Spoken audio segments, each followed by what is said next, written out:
En un mundo a la deriva, cuando la búsqueda e intentos humanos no bastan, solo una es la fuente de esperanza que llenará todo su ser. Es Dios, quien con su palabra viva y eficaz le habla hoy. Con ustedes, el pastor Óscar Velázquez.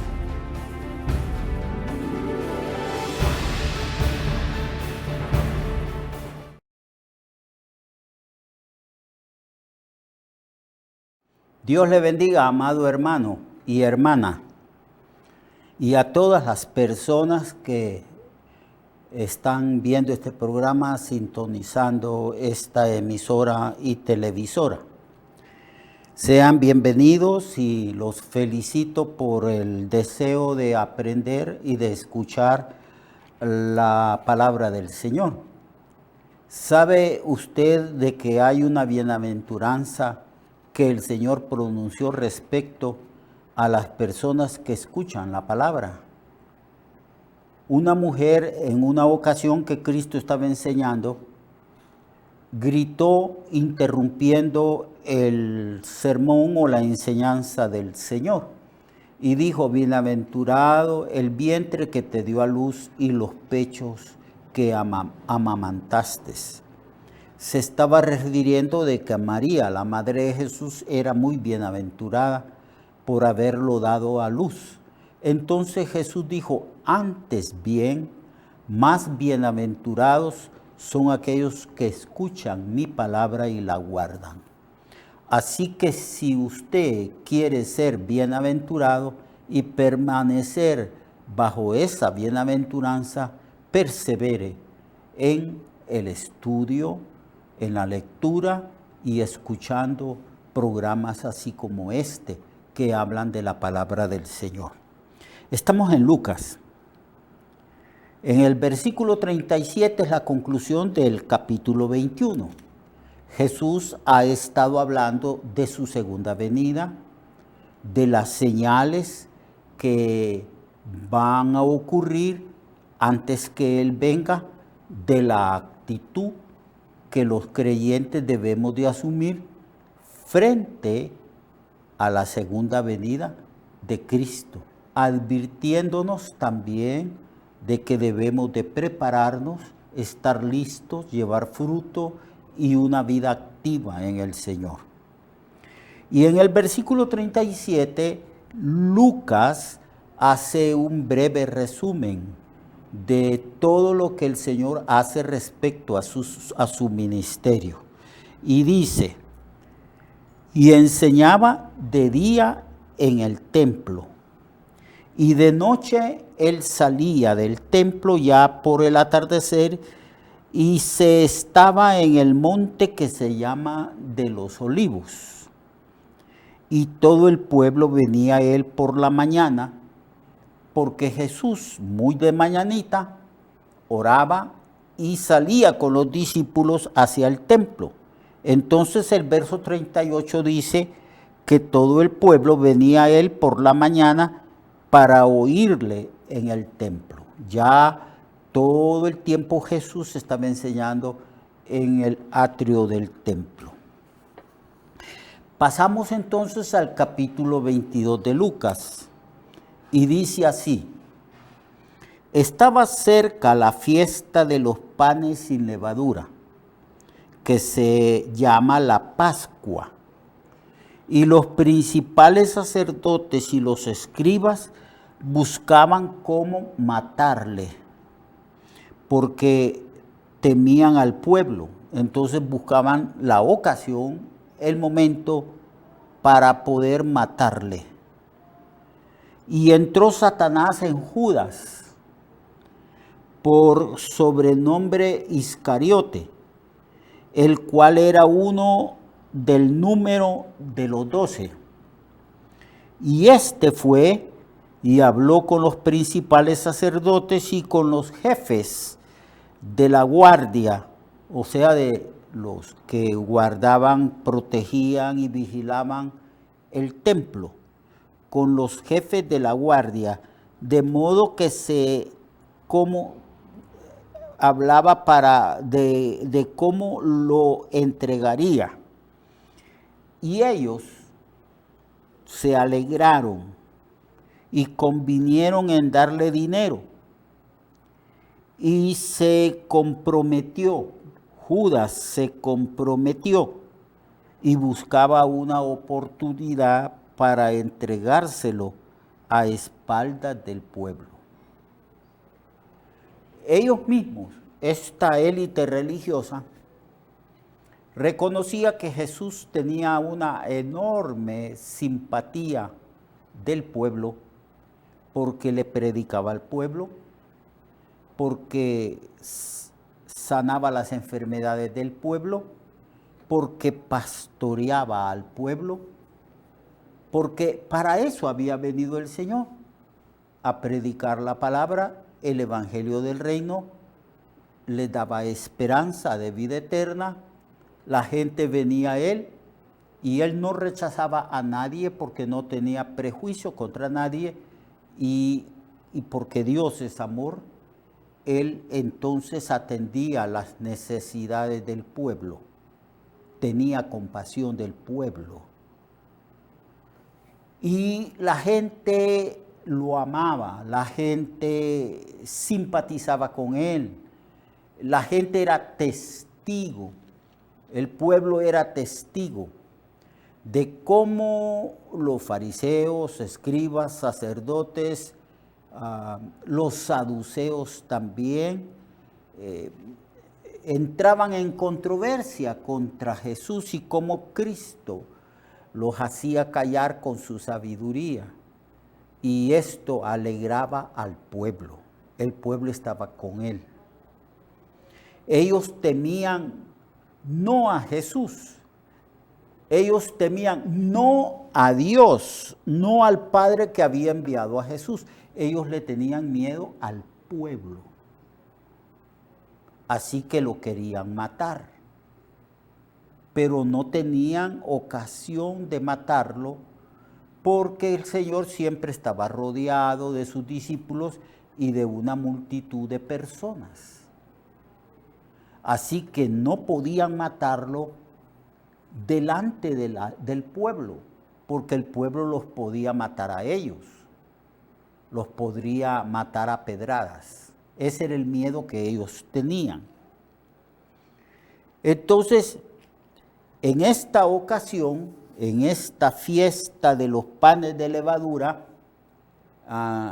de los panes sin levadura, que se llama la Pascua, los principales sacerdotes y los escribas buscaban cómo matarle, pero temían al pueblo. Estaban siempre conspirando, y más cuando Jesús les hablaba y sacaba a luz la hipocresía, la maldad, la falta de amor de ellos, y cuestionaba la autoridad que ellos tenían. Había limpiado el templo y entonces odiaban al Señor. Vosotros, dijo Jesús en una ocasión que se enfrentó a ellos, vosotros sois del diablo, porque me queréis matar. El mismo Señor sabía lo que había en el corazón de ellos, que era un odio, pero un odio profundo, un odio homicida. Y dijo, vosotros sois hijos del diablo porque el diablo es homicida desde el principio. Es decir, que Caín, impulsado por Satanás, mató a Abel. Entonces, me queréis matar. El Señor no ignoraba las intenciones malignas, perversas de esta clase política y de esta clase religiosa. Solamente que también no era el tiempo, porque Dios es el que controla todas las cosas y gobierna todas las cosas. No era el tiempo todavía, pero parece que sí, en esta ocasión Jesús va a ser capturado, va a ser juzgado, va a ser declarado culpable por parte de la élite religiosa y ser entregado a Pilatos para que Pilatos ejecute la orden de muerte. Entonces entró Satanás en Judas. Este es un dato muy significativo porque en la muerte de Jesucristo, Satanás tuvo una participación preponderante. Bueno, esta clase política y religiosa bajo el poder de Satanás estaba. Eso lo dijo Jesús. Ustedes los deseos de vuestro padre queréis hacer.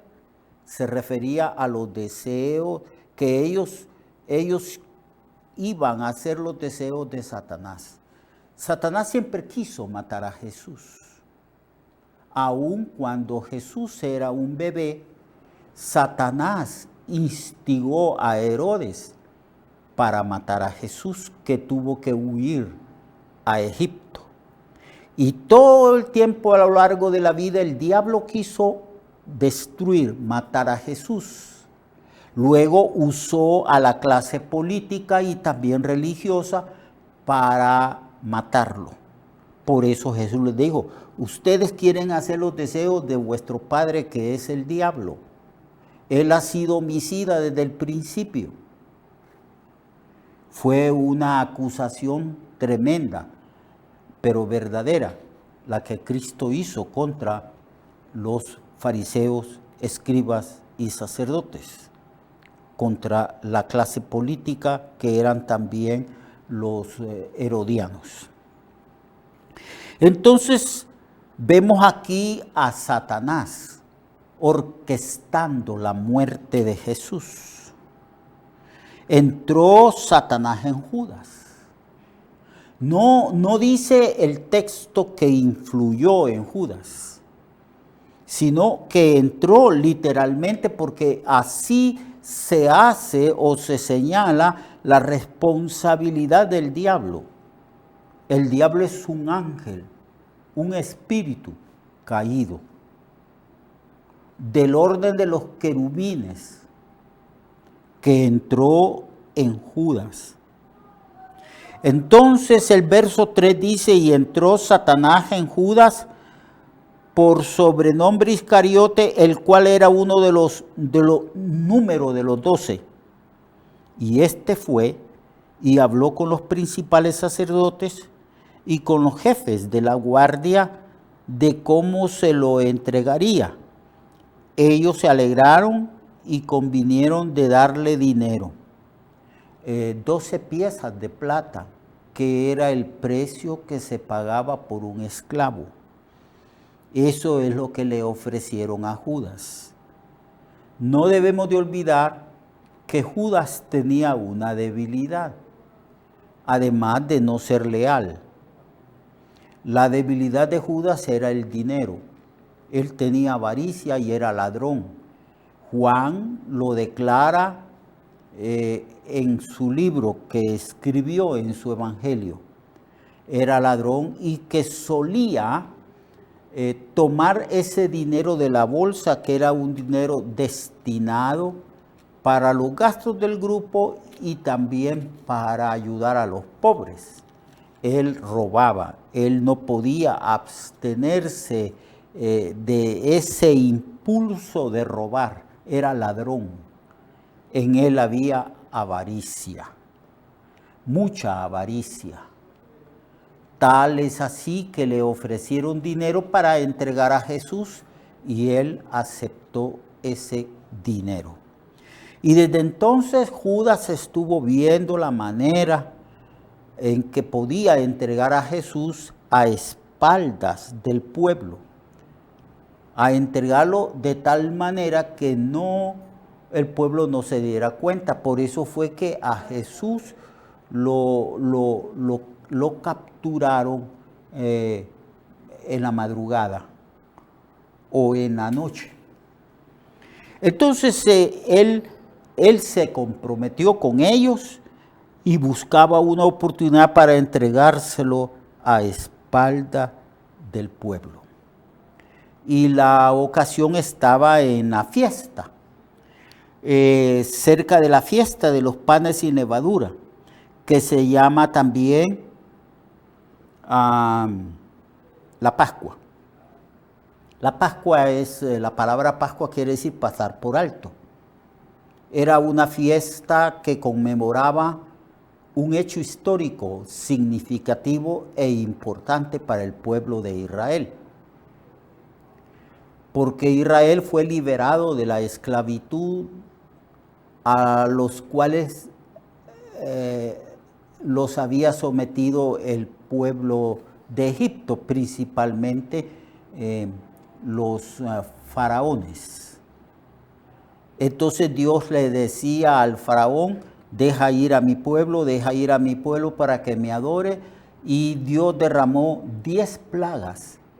Y la última plaga fue la muerte de los primogénitos de todos los egipcios, de todas las familias de los egipcios. Y entonces el faraón los dejó ir. Y Dios instituyó una fiesta para conmemorar la liberación del pueblo de Israel.